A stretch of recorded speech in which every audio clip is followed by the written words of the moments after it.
Oftentimes, I caught myself wanting to cover up my mouth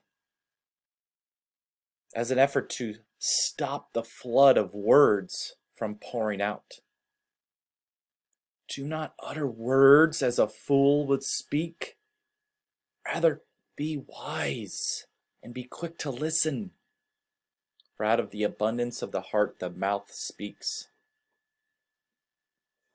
I imagine Jesus being the best listener to have ever have walked the earth.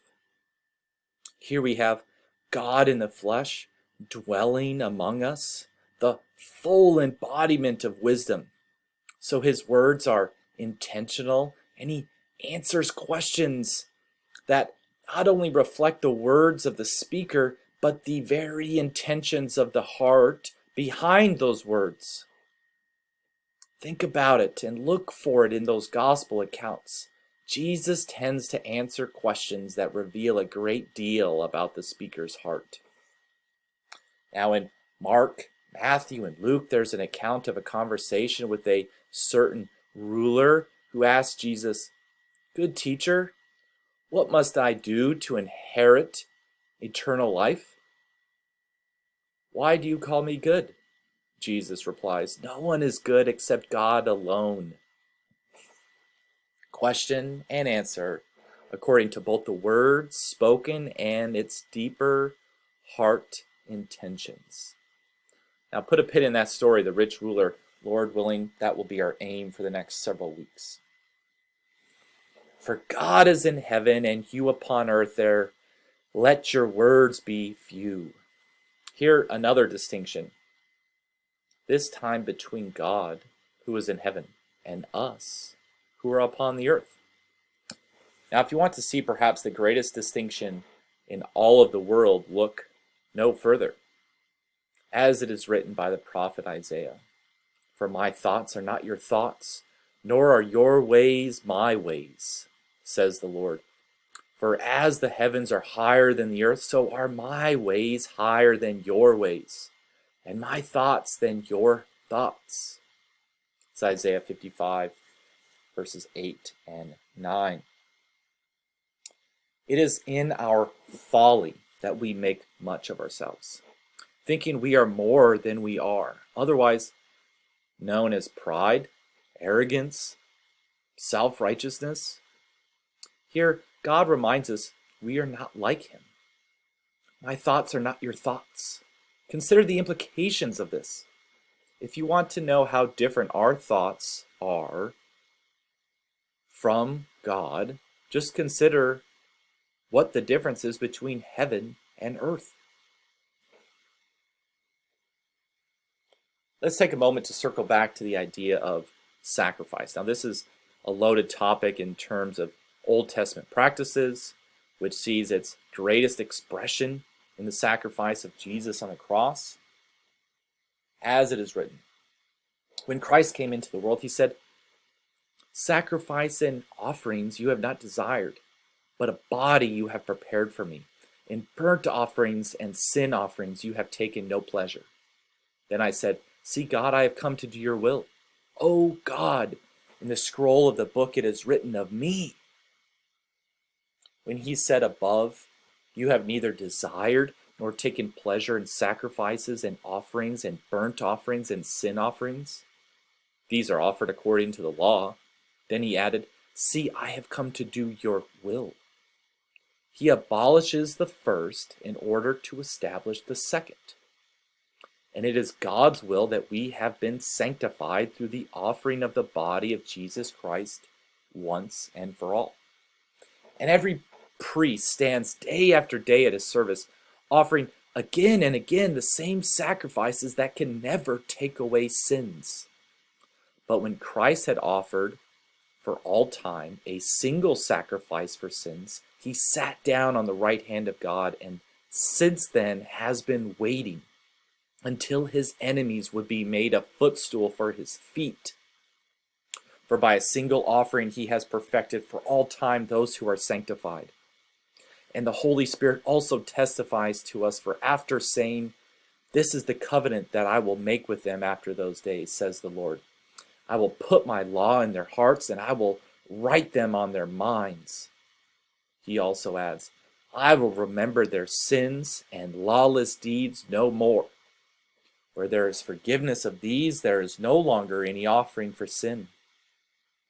Therefore, my friends, since we have confidence to enter the sanctuary by the blood of Jesus, by the new and living way that he opened for us through the curtain, that is, through his flesh. And since we have a great priest over the house of God, let us approach with a true heart in full assurance of faith, with our hearts sprinkled clean from an evil conscience, and our bodies washed with pure water. Let us hold fast to the confession of our hope without wavering, for he who has promised is faithful. And let us consider how to provoke one another to love and good deeds, not neglecting to meet together, as is the habit of some, but encouraging one another, and all the more as you see the day approaching. That's Hebrews chapter 10, verses 5 through 25. Let's take a breath. Thank you, Lord. Apart from you, we can do nothing. We would have no access to the Holy of Holies without your grace. Your grace, remind us, Father, is sufficient. Jesus did what no other person could do. That is, atone for the defilement of sin. Christ has made us holy by the sacrifice of his precious blood. Think about the pain, the anguish, the turmoil Jesus endured for the sake of you and I. He was despised and rejected. By a perversion of justice, he was taken away. He was oppressed and he was afflicted, yet he did not open his mouth.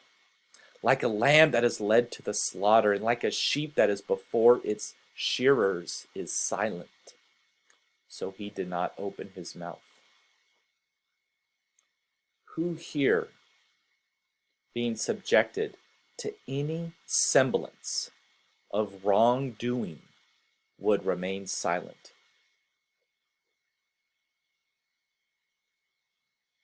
None of us. We would all cry out, injustice! God's ways are not our ways. Okay, how does this distinction look for us today? Guarding your steps now means to approach God with the full assurance of faith, holding fast to the confession of our hope without wavering. This is the anchor for the soul.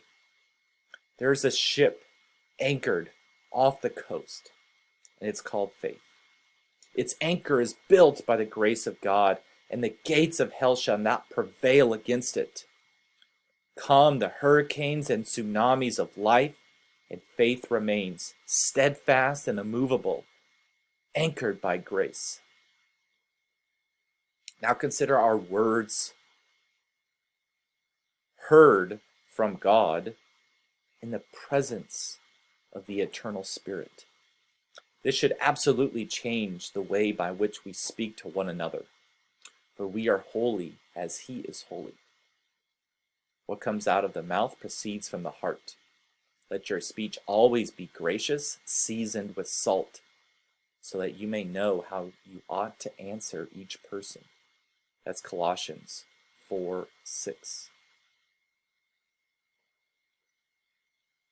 Here's something that helps me kind of understand this and put it into practice. Because we don't have a literal building or a temple that we walk into when we meet another person. So it's difficult to see the value in that person unless you take the moment, the time to realize who it is you're talking to. Somebody made in the image of God, fearfully and wonderfully made in the image of God. If we take the time to see that value, as God has described that value in the other person, it's a lot easier to be quick to listen, so as to create space for the Spirit to hear what needs to be heard. As it is written, remind them of this, and warn them before God that they are to avoid wrangling over words, which does no good, but only ruins those who are listening. Do your best to present yourself to God as one approved by Him, a worker who has no need to be ashamed, rightly explaining the word of truth. Avoid profane chatter, for it will lead people into more and more impiety, and their talk will spread like gangrene. That's 2 Timothy chapter 2, verses 14 through 17. Now let us be clear. The radical change in the New Testament teaches us that our bodies are now the temples of the Holy Spirit, which we obtained by the grace of God. Our bodies are not our own. They were bought with a price. His name is Jesus. Therefore, glorify God in our bodies. We do not go to the house of God as in the Old Testament.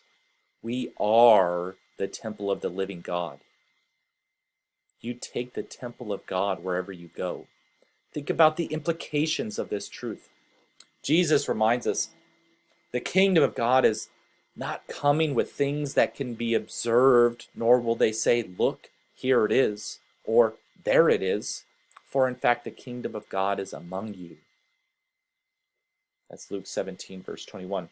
Now then, we have laid some key pieces of groundwork that we can now add to for the sake of giving us all some practical distinctions to keep in mind moving forward in faith. That is the distinction between God's ways and our ways. The distinction between what God describes as holy, that is His living temple, His word of God, and the folly of wickedness. The first question: where in your life do you allow words to be spoken that go against the word of God?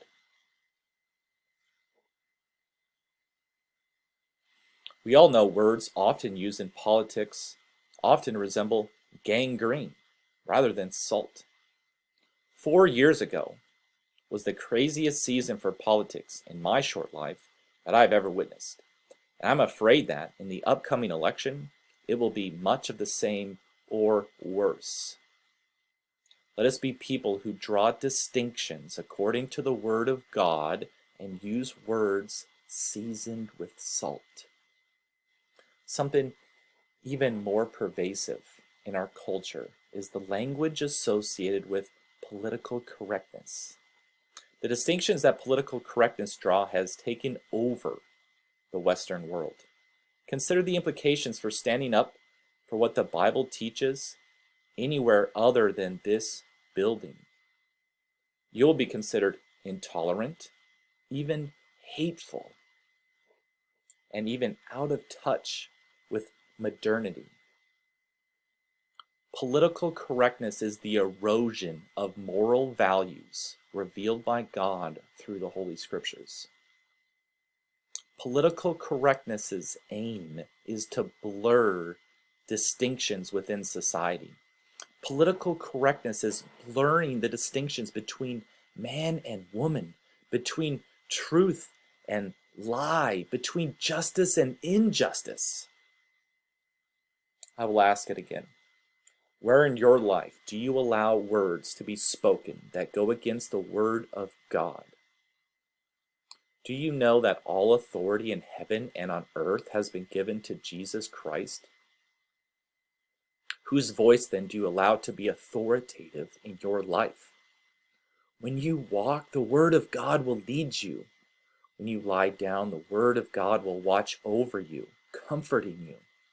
When you awake, the word of God will talk with you. Father, I pray, give us ears to hear your voice and eyes to see your way. Lord, help us be people whose law is written upon our hearts and minds so as to give the word of God prominence in our community here at Harbor Springs and in the world. Second question: where in your life do you personally speak words that resemble gangrene rather than salt? Think about the words that you have spoken today.